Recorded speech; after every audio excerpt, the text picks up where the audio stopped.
Sa huling mga araw ng 2022, unti-unting bumigat ang atmosphere sa isang dormitoryo para sa mga magagawa sa labas ng Makati. Sa loob lamang ng ilang linggo, ang mga bulong-bulungan na walang malinaw na pinagmulan ay lumaki at naging mga kwentong ikinabahala ng lahat. Maraming mga nakatagong relasyon, tensyon at personal na problema ang kumulo sa likod ng mga pintuan ng lumang mga kwarto. At nang unti-unting lumabas ang katotohanan, naging malinaw na hindi na ito simpleng usapin ng pag-ibig o pagtataksil. Sa kaso ni Monica Agustafia, mas malalim pala ang nakataya. Isang paalala kung kaano kapanganib ang isang maling hakbang sa gitna ng magulong sitwasyon.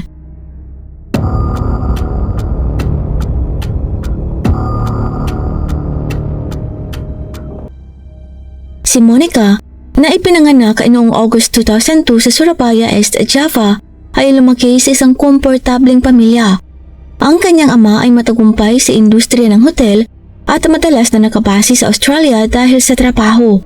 Noong 2011, nagpa siya itong magbago ng karera at tumanggap ng bagong posisyon sa Mandaluyong. Upang hindi mawali sa pamilya, dinala niya sina Monica at ang kanyang asawa para magsimula ng panibagong buhay. Pagsapit ng April 2013, matapos ang mahaba-habang proseso ng pag-aasikaso ng dokumento, lumipat silang lahat sa Mandaluyong. Ngunit hindi nagtagal, nauwi ang ama ni Monica sa isang seryosong alitan sa negosyo laban sa isang negosyante mula Surabaya. Ang simpleng hindi pagkakaunawaan ay nauwi sa tensyon at kalaunan ay nagkaroon pa ng personal na kumprontasyon sa Pilipinas. Ibinalik ang kaso sa Indonesia upang ayusin sa ilalim ng kanilang batas, habang kinakailangan ng mga magulang ni Monica na bumalik sa Surabaya para sa legal na laban. Naiwan si Monica sa pangangalaka ng isang malapit na kaibigan ng pamilya sa Pilipinas. Subalit ang problema ay kumalat pa hanggang Jakarta at may mga hindi inaasahang kahihinatnan. Noong 2017, narating ng sitwasyon ang pinakamadilim nitong punto. Ang ina ni Monica ay pinatay kaugnay ng naturang alitan sa negosyo. Pagkatapos noon, nadamay din ang kanyang ama sa kasong likal at nakulong ng 7 buwan. Paglabas niya noong 2018, agad siyang bumalik sa Mandaluyong upang muling makasama ang kanyang anak. Pero dahil sa obligasyon na trabaho at pinansyal na responsibilidad, hindi siya nagtagal. Pinili niyang iwan si Monica sa Pilipinas dahil umaasa siyang mas maganda ang edukasyon at mas ligtas ang kapaligiran dito kumpara sa Indonesia. Hindi niya inakalang magsisimula rin pala ito ng panibagong yugto ng pag-iisa para kay Monica.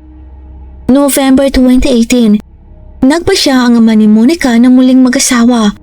Umuwi si Monica sa Surabaya para dumalo sa kasal at doon unang nakilala ang magiging madrasta at ang bagong pamilya. Sa kabila ng paunang pangamba, tinanggap siya ng may pagmamahal at unti-unting umaliwalas ang kanyang pakiramdam. Pagbalik sa Mandaluyong, muling ipinagpatuloy ni Monica ang kanyang pag-aaral. Nagtapos siya ng high school noong 2020. Nag-aral siyang mabuti para sa college entrance exam at nakapasa naman. Pagsapit ng September 2021, nagsimula na siya sa kanyang kolehiyo at tila nakahanap na ulit siya ng katahimikan. Ang madrasta niya ay naging parang tunay na ina. At kahit abala ang kanyang ama na nasa Jakarta, sinisiguro nito na maipadala ang suporta buwan-buwan. Ngunit noong August 2022, napasag ang katahimikan nang makatanggap si Monica ng mensahe mula sa isang lalaking nagangalang Ridwan Erlanga, isang taong hindi niya kilala. Nang itanong niya sa ama, doon niya nalaman na si Ridwan pala ay kapatid ng kanyang madrasta. Makalipas ang isang linggo, nagkita sila sa isang cafe sa Mandaluyong. Magaan ang unang pag-uusap, puno ng kwentuhan tungkol sa buhay at karanasang malayo sa pamilya. Ngunit habang tumatagal ang pag-uusap, may natuklasan si Monica na hindi man lang nabanggit sa kanya kailanman. Isang detalye na magbabago sa takbo ng kanyang pananaw at uunawa sa nangyayari sa kanyang paligid. Doon nalaman ni Monica ang isang mahalagang katotohanan. May asawa at anak na pala si Ridwan. Nakatira ang kanyang pamilya sa Jakarta at may isang batang anak na umaasa sa kanya. Halos 1 taon na pala siyang nakapase sa Pilipinas para sa trabaho. Ibig sabihin halos sabay ito sa pagpasok ni Monica sa universidad. Gayunpaman, ngayon lang siya nagpahayag ng intensyong makipag-ugnayan. Nang tanungin ni Monica kung bakit ngayon lang siya nagparamdam, paliwanag ni Ridwan na noong una ay abala siya sa bagong trabaho at sa pag-a-adjust sa buhay sa Pilipinas. Ngayon lang daw naging maayos ang takbo ng lahat, kaya nagkaroon siya ng panahon para kumustahin ang mga kamag-anak kabilang si Monica. Sa paningin ng maraming tao, mukhang komportableng namumuhay si Monica sa Pilipinas, ngunit ang totoong kalagayan ay malayo sa Maranya. Ang buwanang padala mula sa kanyang ama ay sapat lang para sa mga pinakamahalagang gastusin. Dagdag pa rito ang limitasyon sa pagitan ng mga bangko ng Indonesia at Pilipinas, at ang malalaking bayarin sa transfer ay nagpapahirap sa pagpapadala ng pera. Dahil dito, napagtanto ni Monica na kailangan niyang tulungan ng sarili at hindi lang umasa sa buwanang padala. Kaya kasama ang kaibigan niyang si Devin Pinavente, nagtayo sila ng maliit na online thrift shop. Kahit hindi malaki ang kinikita, sapat itong makadagdag sa pambayad ng tuition at pang-araw-araw na gastos. Ngunit dahil sa sabay na pag-aaral at pagnenegosyo, napilitan siyang lumiban sa ilang klase. Isang dahilan ng pag-igting ng stress at mental load sa araw-araw niyang hinaharap. Habang tumatagal, napansin niyang mas tumitindi ang problema. Ang dati-rating regular na padala ng kanyang ama ay unti-unting naging hindi tiyak. Minsan na linggo ang lumilipas bago may tumating, kung minsan naman ay buwan. Walang paliwanag, walang update, walang anumang pag-aalala. Dahil dito, hindi lang pera ang naging problema, pati ang emosyonal niyang kalagayan ay apektado. Nakaramdam siya ng matinding inis, sama ng loob at pagdududa. Na baka hindi na siya mahal ng kanyang ama, na baka hindi na ito nag-aalala sa kanya. Lalong lumala ang tensyon nang nagkaroon sila ng mainit na argumento ng kanyang madrasta tungkol sa responsibilidad sa gastusin. Bawat pagkakataon na nag-uusap sila ay tila mas lalong bumibigat ang loob ni Monica. Mas sumakit pa para sa kanya ang malaman na magkakaanak na ulit ang kanyang ama. Para kay Monica, parang unti-unti siyang napapalitan. Tila lumiliit ang espasyo niya sa puso ng sariling ama. Habang pinipilit niyang unawain ng lahat, lalo namang bumabagsak ang pinansyal na kalagayan ng kanyang pamilya sa Indonesia. Ang dating matagumpay na negosyo ng kanyang ama ay humina at sabay-sabay pang dumating ang mabibigat na gastusin. Kabilang ang pang-araw-araw na bayarin, pag-aasikaso sa bagong sanggol at iba pang responsibilidad. Matapos ang maraming gabing hindi makatulog dahil sa pag-iisip, napilitan ang kanyang ama at madrasta na ibigay ang balitang ayaw marinig ni Monica. Mula sa araw na yun, hindi na nila kayang magpadala ng regular na panggastos.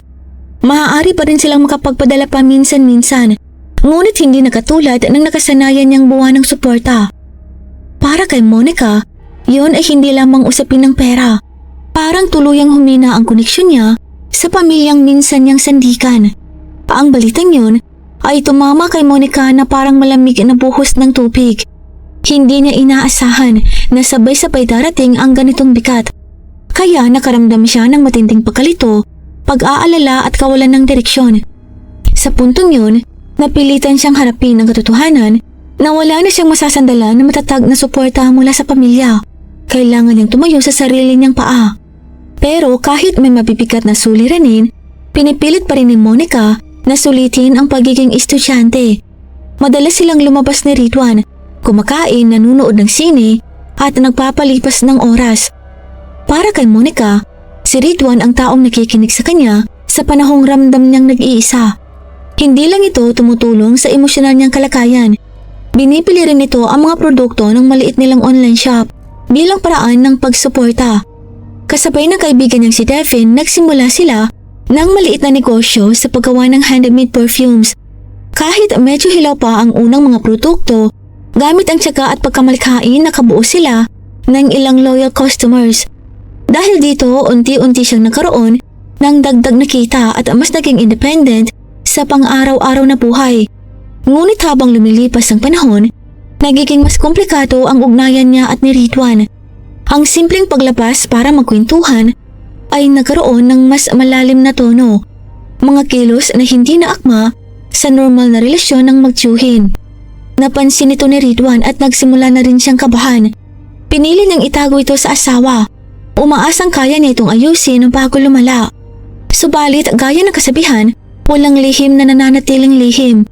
Si Ranti, ang asawa ni Ridwan at isa ring social media contact ni Monica, ay unti-unting nakaramdam ng kakaiba. Maaaring mula sa litrato o usapan online o simpleng pakiramdam ng isang asawa na naninibago sa kilos ng kapareha. Kahit masakit, nanatiling kalmado si Ranti. Hindi siya nagpadalos-dalos at nag-isip muna ng paraan para marisolba ang sitwasyon nang hindi lumilikha ng malaking gulo. Pagsapit ng kalagitnaan ng October 2022, lumapit si Monica kay Ridwan at inilahad ang isang hiling. Gusto niyang magkaroon ng bagong iPhone 14. Pinaliwanag niya na kailangan niya ito para sa kanilang online business dahil sobrang luma na ng kanyang hawak na telepono at nagiging sagabal na ito sa kanyang trabaho. Hindi niya rin itinago ang bigat ng pinansyal niyang sitwasyon. Halos may pagmamakaawa ang tono nang sabihin niyang hindi niya inaasahan na sasagutin ng buo ni Ridwan ang mamahaling gadget. Sana man lang daw ay makapag-ambag ito kahit kaunti. Bagamat gusto talagang tumulong ni Ridwan, hindi kaya ng kanyang budget. Malaki pa ang responsibilidad niya sa sarili niyang pamilya sa Indonesia, kabilang ang batang kapatid na nag-aaral. Dahil dito, napilitan siyang tanggihan ng hiling ni Monica kahit mabigat sa loob. Nadismaya si Monica dahil hindi natupad ang kanyang gusto at nahirapan din si Ridwan dahil sa pagkabigong tumulong. Pareho silang nalungkot, ngunit sa kabila nito, lalo pang humigpit ang kanilang koneksyon.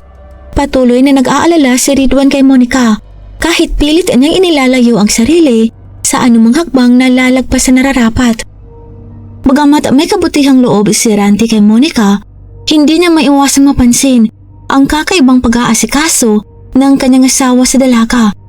Sa gitna ng sarili niyang pag-aalala, si Ridwan naman ay napapalot ng guilt dahil hindi niya natulungan si Monica noon. Kaya matapos ang maraming gabing pagdadalawang isip, nagpasya siyang gumawa ng isang bagay na sa tingin niya makapagpapagaan ng loob ng pamangkin. Sa kabila ng kinakaharap niyang problemang pinansyal, nanghiram si Ridwan ng pera mula sa kumpanya at isinama pa ang bahagi ng sariling ipon. Lahat upang bilhin ang cellphone na matagal nang gusto ni Monica. Bitbit ang regalo, nagtungo si Ridwan sa boarding house ni Devin, kung saan madalas si Monica ang tumulong sa pagbebenta ng kanilang mga paninda. Nang iabot niya ang bagong telepono, hindi na iwasan ni Monica ang labis na pagkapigla at emosyon. Napaiyak ito sa sobrang pasasalamat. Isang tagpong nagparamdam kay Ridwan na sulit ang lahat ng sakripisyo. Pagsapit ng unang linggo ng November 2022, mas lalo pang lumalim ang ugnayan ng dalawa. Hindi na tinatanggihan ni Monica ang sobrang paglalapit ni Ridwan. Sa katunayan, siya pa mismo ang naghahanap ng pagkakataon para mas maging malapit ang kanilang relasyon. Dahil pareho silang naniniwalang totoo ang tinitibok ng kanilang mga puso, umabot sila sa mga hakbang na lumalampas sa karaniwang hangganan ng magtiyuhin. Si Devin na malapit kay Monica, hindi tumutol. Bagkus pinayagan pa ang dalawa na gamitin ang kanyang kwarto dahil inaakala niyang makakatulong yun para mailabas ng dalawa ang matagal ng kinikimkim na emosyon. Ngunit hindi lahat ng nakapaligid ay bulag sa nangyayari. Si Nino Pilon, kaibigan at ka-boardmate ni Ridwan, ay napansin ang malaking pagbabago sa kilos ng kaibigan. Dati si Ridwan ay palaging masigla kapag napag-uusapan ng asawa at ang kanyang anak sa Jakarta. Walang palya kung mag-video call gabi-gabi at araw-araw ay binibilang ang nalalabing panahon bago siya makauwi sa pamilya. Ngayon, ibang-iba na ang kanyang asal. Halatang masaya ito habang ipinagmamalaki kay Nino ang pagbili niya ng mamahaling telepono para kay Monica. Kahit sa mga oras ng pag-iinuman, hindi siya nahihiyang ikinukwento ang masyadong malapit nilang ugnayan ni Monica. Lubos na nabahala si Nino. Ang lalaking dati niyang tinitingala ay para bang nalilikaw na mula sa responsibilidad niya bilang asawa at ama. Bukod sa pagkadisgusto, naramdaman niyang may mabigat na napanganib ang sitwasyon ito. Hindi lang para kay Ridwan, kundi para sa lahat ng taong nadadamay. Kilala rin ni Nino sina Monica at Devin dahil ilang beses na siya nakapunta sa kanilang boarding house. Pero talagang naaawa siya kay Ranti na walang kaalam-alam sa mga nangyayari. Hanggang sa dumating ang sandali na hindi na niya kinaya ang konsensya. Dahil friend sila ni Randy sa social media, matagal niya itong pinag-isipan hanggang sa tuluyan siyang nagpadala ng mensahe. Sa wikang Ingles, maingat at malinaw niyang sinabi ang lahat at naglakip ng mga ebidensya. Mga litrato kung saan malinaw na makikitang lampas na sa normal na pagkakamag-anak ang kilos ni Redwan at Monica. Ini-attach din niya ang dokumento ng utang ni Redwan sa kumpanya, perang malinaw na hindi napunta sa pangangailangan ng pamilya kundi sa pagbili ng mamahaling cellphone ni Monica. Para sa iba, tila pakikialam yon sa buhay ng may buhay. Ngunit para kay Nino, ito ay usapin ng tama at mali. Hindi niya kayang manahimik, lalo na't may pamilyang maaaring masira dahil sa lihim na relasyon. Para sa kanya, karapatan ni Randy na malaman ang katotohanan tungkol sa asawang inaasahan niyang tapat. Dahil sa tapang ni Nino, hindi nagbulag-bulagan si Randy. Nang matanggap niya ang mensahe at makita ang ebidensya, agad niya itong tinawagan upang alamin ang kabuuang pangyayari. Mabuti na lamang at kilala niya na si Lino. Maraming beses na siyang ipinakilala na Redwan dito sa mga video calls na parang ipinagmamalaki pa nga na pinakamalapit na kaibigan sa Pilipinas. Dahil dito, hindi nagduda si Randy na totoo ang lahat. Bagamat sugatan ng damdamin, hindi siya nagpadalos-dalos. Hindi niya agad kinumpronta si Redwan. Alam niyang may posibilidad na magtago ito sa dahilan kung sila lang ang mag-uusap. Kaya matapang niyang ipinahagi ang buong pangyayari sa ama ni Monica. At nang malaman ng ama ni Monica ang sitwasyon, halos mabunutan siya ng lakas. Hindi niya matanggap na ang kanyang sariling anak ay nasangkot sa ganoong uri ng relasyon, lalo na sa kapatid mismo ng bago niyang asawa at isang lalaking may pamilya. Pagsapit ng balita kay Monica, sumabog siya sa galit. Ngunit sa nakakagulat na paraan, hindi niya yon itinama sa sarili. Sa halip, lahat ng init ng kanyang damdamin ay ibinuhos niya kay Redwan. Naniwala si Monica na si Redwan mismo ang nagsiwalat ng kanilang lihim, lalo na tungkol sa ibinigay ng mamahaling telepono, kaya lubos siyang nasaktan. Ngunit hindi nagtagal ay nalinawan ng lahat nang piliing harapin ni Nino ang sitwasyon. Diretsyo nang kinausap si Redwan at buong katapatan na inamin na siya ang nagpadala ng ebidensya kay Randy. Hindi raw niya kayang hayaan ng kaibigan niyang magkamali habang may inosenteng taong naluloko. Handa si Nino na harapin ng anumang galit o sama ng loob mula kay Redwan. Inaasahan niyang masasabihan siyang traitor o kaibigang tumalikod, ngunit kabaligtaran ng nangyari. Hindi nagalit si Redwan, sa halip, humanga ito ng malalim at sinabing tama ang ginawa niya. Isa siyang totoong kaibigan at inamin niya na siya ang nagkulang. Para kay Redwan, iyon ay isang malakas na pagyanig sa konsensya. Napagtanto niyang napalayo siya sa tamang landas dahil sa emosyon at pansariling kahinaan. Ilang gabi siyang hindi mapakali. Pinupuna ang sarili dahil nakalimutan niya ang tunay na dahilan kung bakit siya nagtrabaho sa Pilipinas. Ito ay para sa kinabukasan ng kanyang asawa at anak sa Indonesia. Dahil sa bigat ng kanyang pagsisisi, gumawa si Redwan ng isang hakbang na nagpamangha sa lahat. Lunes, November 21, 2022. Nagsumiti siya ng resignation letter. Halatang gusto niyang umiwas sa gulo at putulin ang anumang koneksyon na maaaring magdulot pa ng problema. Ngunit agad itong tinanggihan ng HR. May visa pa raw ang kontrata niya hanggang kalagitnaan ng 2023 at kailangan niyang magbigay ng 3 buwang abiso o magbayad ng malaking multa kung magre-resign siya ng biglaan. Dahil dito, kumalat ang usap-usapan sa trabaho tungkol sa tunay na dahilan ng kanyang biglaang desisyon. Samantala, may isang tao naman na hindi natuwa, si Devin. Malaki ang naitulong ni Redwan sa kanila noon. Financial na suporta, pagbili ng paninda, pati pagbisita at pagpapakain sa kanya sa boarding room. Ngayon na nakikitang mawawala ang pinanggagalingan ng tulong, sobrang nabahala at nagalit si Devin. Sinubukan niyang pilitin si Monica na kumbinsihin si Redwan na magpatuloy sa pagpapadala ng pera at pagbili ng kanilang mga produkto. Ngunit ngayon, matatag ang tugon ni Monica. Ipinaliwanag niyang iba na ang sitwasyon. Bantay sarado na ni Nino si Redwan. Lahat ng tawag at mensahe ay binabantayan. At anumang kahinahinala ay maaari niyang i-report agad kay Randy. Minsan nga raw ay tinangka ni Ridwan na tawagan siya ng palihim, ngunit napigilan ito ni Nino. Dahil dito, hindi na muling na ituloy ang anumang tulong para kina Monica at Devin. Pagsapit ng linggo, November 27, 2022, sumabog ang galit ni Devin. Nagpunta siya ng palihim sa pinagtatrabahuan ni Ridwan upang harapin ito. Ngunit sa halip ay si Nino ang nadatnan niya roon. Sa tindi ng emosyon, bigla siyang umatake. Nagkaroon ng marahas na komprontasyon at kahit sinubukan ni Nino na ipagtanggol ang sarili, dihado siya. Sa gitna ng kaguluhan, nakakita si Devin ng isang mabigat na gas tank, isa sa dalawang nakaimbak sa gilid ng lugar. Dahil sa tindi ng kalit, ginamit niya yun sa pag-atake. Nang mawalan ng lakas si Nino at hindi na makatayo, nagbityo pa si Devin ng pagbabanta bago siya mabilis na sumakay sa motor at tumakas. Bandang alas 7 ng gabi ng araw ding yun, may isang residente na dumaan sa harap ng workshop at nakakita kay Nino na nakahando siya sa sahig. Hindi gumagalaw at nasa napakasamang kalagayan. Kita ang maraming pasa at pamamaga sa katawan. Kilala sa lugar na mahina talaga ang pangangatawan ni Nino. May matagal ng sakit sa paghinga, mayroon siyang asthma at problema sa paa. Dahil dito, lalo pang naging masakit at mabigat tanggapin ang nangyari sa kanya.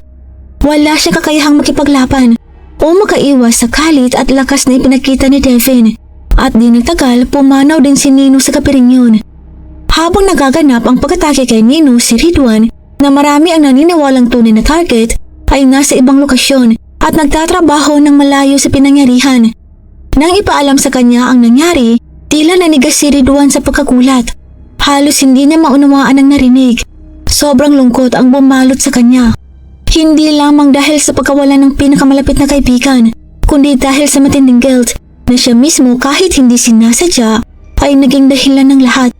Paulit-ulit niyang iniisip, kung hindi siya nagkamali, kung hindi nasangkot si Nino sa sitwasyon niya at ni Monica, buhay pa sana ang kanyang kaibigan. 2 araw matapos ang insidente, November 29, 2022, naaresto ng pulisya si Devin. Hindi naging mahirap ang paghahanap sa kanya dahil malinaw na nakuhanan ng CCTV ang pagpasok niya sa workshop. Suot ang itim na damit mula ulo hanggang paa. Isang pamilyar na paraan ng pagtatako ng mga taong ayaw makilala. Nang ipakita ng mga investigador ang video, halatang nagulantang si Devin. Ngunit nang harapin ng ebidensya, napilitan siyang umamin sa ginawa. Gayunpaman, buong diin din niyang itinanggi na may utos mula kay Monica. Ayon sa kanya, galit siya kasi sinira ni Nino ang plano nila. Dahil kay Nino, naputol ang tulong na nakukuha nila kay Ridwan. Pero malinaw niya ring sinabi na wala siyang intensyon na patayin si Nino. Gusto niya lang itong takutin para hindi na ito makialam. Para sa mga investigador, ang paliwanag ni Devin ay hindi nagpagkaan ng sitwasyon. Bagkus mas lalo pa nitong ipinakita kung gaano siya nagpadala sa kalit at kasakiman at kung gaano niya hindi inisip ang magiging resulta ng kanyang ginawa. Ang pagsasabing wala siyang balak pumatay kahit gumamit siya ng isang mabigat na bagay bilang sandata ay hindi tugma sa bigat ng pinsalang idinulot. Tungkol naman kay Monica, may malinaw siyang alipay. Nasa isang gathering siya noong oras ng insidente at marami ang nakakita sa kanya. Wala rin siyang pisikal na presensya sa pinangyarihan batay sa unang investigasyon. Subalit hindi nangangahulugang hindi siya nasangkot sa kwento. Maraming hindi direktang ebidensya ang nag-uugnay sa kanya. Ang tensyon sa pagitan ni Nino at Ridwan na may kinalaman sa kanya. Ang relasyon niya kay Ridwan at ang pagiging malapit niya kay Devin. Dahil dito sa unang yugto ng investigasyon, mabilis na nabuo ang teorya na posibleng siya ang nag-utos. Sa pagdinig, lumipad pa mismo mula Indonesia patungong Pilipinas ang ama ni Devin upang ipagtanggol ang kanyang anak. Buo ang paninindigan niya sa harap ng hukom. Si Monica raw ang nasa likod ng lahat. Ayon sa kanya, matagal nang ginagamit ni Monica ang tiwala ni Devin. Minamanipula ito at isinusubo sa mga sitwasyong si Devin ang nalalagay sa panganib, habang si Monica ay nananatiling ligtas at malinis. Ang mabibigat na aligasyon nito ay lalo pang nagpainit sa sala ng korte at nagdulot ng mas maraming tanong tungkol sa tunay na papel ni Monica sa trahedyang ito. Sa panig naman ng depensa, sinikap ng abogado na ipagtanggol ang kliyente gamit ang isang matapang na legal na taktika. Ipinahayag nila sa korte na ang ginawa ni Devin ay isang instinktibong self-defense na reaksyon sa matinding paglaban ni Nino. Ayon sa abogado, si Devin ay isang 25 years old na binata. Nasa kasibulan ng lakas, may pangarap, walang anumang kriminal na record at nagsisimula pa lamang magtaguyod sa kanyang kinabukasan. Samantala ang biktima raw ay isang mas nakatatandang lalaki. Mahina na ang kalusugan at may ilang malulubhang karamdaman. Ipinaliwanag pa ng abogado na ang pagkamatay ni Nino ay maaari lamang umanong isang malungkot na aksidenteng hindi ginusto ni Numan na nangyari habang nasa kasagsagan ng marahas na sagupaan. Giit niya hindi ito isang planadong pagpatay at hindi rin sinadyang kitlin ang buhay ng kapwa. Batay dito, hiniling niya sa korte na bawasan ang parusa ni Devin. Ngunit mabilis itong sinupalpal ng prosekusyon na may matibay na ebidensya ang lahat ng argumento ng depensa. Ayon sa taga-usig, ang ginawa ni Devin ay lampas-lampas sa anumang maituturing bilang simpleng alitan o self-defense na kaya pang patawarin ng batas.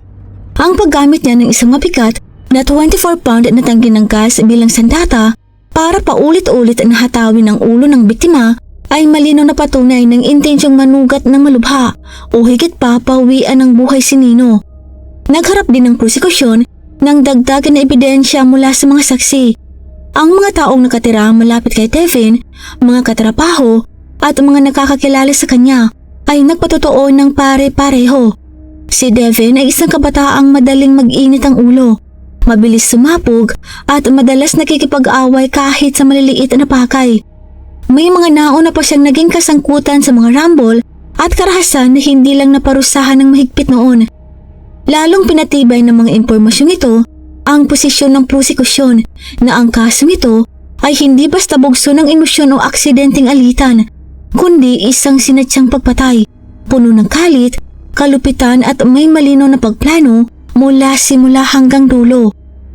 May 29, 2023, matapos ang ilang buwang masinsinang paglilitis, inilabas ng hukumang pinal na hatol. Napatunayang guilty si Devin Benavente sa kasong murder at sinatulang makulong ng 25 years.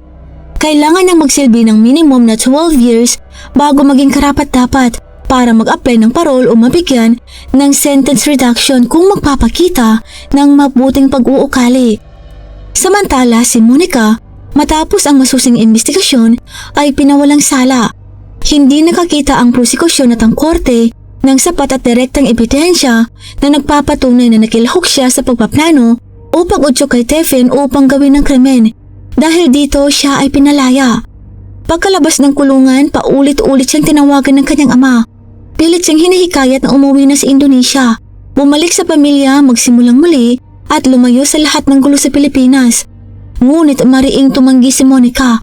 Ayon sa kanya, matapos ang maraming taong paninirahan dito, masyado na siyang nasanay sa buhay sa Pilipinas at mas pinili niyang manatili.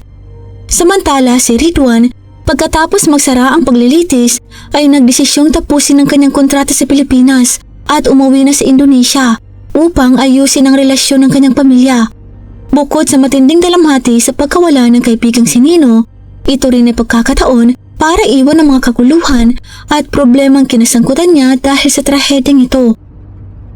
Shoutout po kina Rato from Tainan, Taiwan, kay Eunice Estrada, kay Glenda Kumawas, kay Nini Habasa from Cubao, kay Mia Raimundo from Saudi Arabia, kay Quinlin from Riyadh, Saudi Arabia, kay Mari Fumuto, kay Jing Sapunyam from Saudi Arabia, kay Kathleen Rose Sumbilya, kay Marilor Dakara from Cavite, at kay Rima Garcia from Saudi.